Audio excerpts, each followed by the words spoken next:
Everyone loves an underdog, a tale of an unexpected triumph that fills everyone with joy. Pierre Gasly's victory in Monza was a true breath of fresh air for Formula One. Now, to be in such a position in the first place, he did get very lucky with Hamilton's penalty and even luckier being able to switch tyres under the red flag. Nevertheless, it was a champion's drive, a performance that not only silenced his critics, but demonstrated his immense mental toughness to be able to hold off a charging Carlos Sainz in the latter phases of the Grand Prix. But his win in Monza marked the culmination of heartbreak, followed by tragedy, and now a resurgence that has seen him break through into the spotlight once again. But I want to explain why Red Bull dropping him was actually a good thing.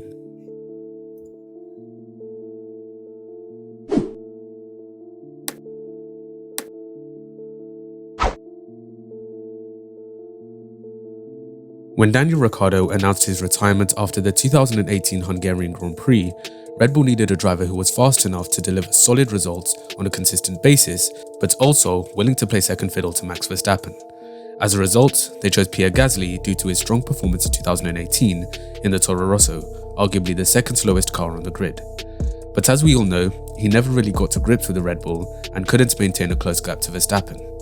In fact, at the Austrian Grand Prix where Max won the race, Pierre was lapped by his teammate, such was his poor pace up to that point. To illustrate just how much of a struggle the first half of 2019 was, let's take a brief look at the statistics compared to Verstappen. Over the first 12 races at Red Bull, Gasly failed to get out of Q1 on 2 occasions and failed to make it into Q3 on 3 occasions. The average gap between Pierre and his teammates when they both made it into Q3 was close to 0.6 of a second. For comparison, the average gap for Hamilton and Bottas was just over a tenth in the Brits' favour, and it was even closer between Leclerc and Vettel, who had an average gap of just 0.06 between them.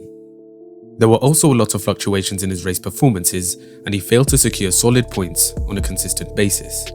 His struggles were ultimately affecting Red Bull in their Constructors' Championship battle with Ferrari, and they desperately needed him to perform. In spite of his struggles, Red Bull promised Pierre that his seat was safe for the rest of the season so as to release some of the pressure off his shoulders. But just a few days later, Red Bull went back on their words and demoted Pierre back to Toro Rosso. The decision came as a shock to Pierre, but he didn't dwell on the situation. His very words were, "The only thing I need to focus on is performing in these 9 races with Toro Rosso at my best." But just 2 days later, tragedy struck, as one of his best friends, Anthoine Hubert, sadly passed away in a horrific crash in the F2 feature race. It seemed as if the whole world was against him, but in moments like these, one's true character is determined. Pierre could have looked at the situation and easily given up on his career. Alternatively, he could have used the adversity to fuel his performance, and thankfully for us, he chose the latter. On a weekend where he was unfairly demoted and where he lost one of his closest friends in Anthoine Hubert, he still took home 2 solid points for the team. And if we look at his performance against Fiat, we can see that he outqualified his teammates 7-2, he outraced his teammates 4-3 when both cars saw the checkered flag, and on average, he was around 2.5 tenths faster than the Russian in qualifying. In the points tally for the last 9 races, Gasly scored 32 compared to Fiat's 10. To be able to jump straight into a totally different car mid-season and consistently beat your teammate over the remaining 9 races is no mean feat. There was of course his amazing result in Brazil where he finished P2 as a result of being in the right place at the right time and keeping his nose out of trouble.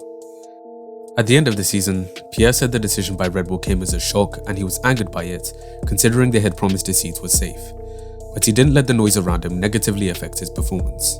Instead, he focused his energy solely on improving himself as a driver and not comparing himself to others or listening to all the hate comments. He carried this mentality into 2020 as well, and it's clear that he's on a completely different level. So far, in the first 8 races this year, Pierre has outqualified his teammates 7-1 with an average gap of nearly 0.4 of a second. He also leads his teammates 4-2 in races where they both finished and is outscoring the Russian 43-4 in the championship. Even without his win in Monza, Pierre would still have a 14-point advantage in the championship over Daniel Fiat. But then again, we don't even need to look at the numbers to assess how well Gasly is performing this year. In fact, I think it's the factors that don't show up on a stat sheet that's really emphasized the phenomenal season he is having. The confidence in his ability, the overtakes that make world-class drivers seem ordinary, the motivation to prove everybody wrong, the focus he brings weekend in, weekend out. But for me, one thing stands out above all else. That is, his mental toughness. His ability to perform under pressure and get the most out of himself during times of difficulty. There are only 2 other drivers on the current grid who I have seen endure similar hardships and use it to fuel their performance. I'm sure you can probably guess who they are: Charles Leclerc and Lewis Hamilton.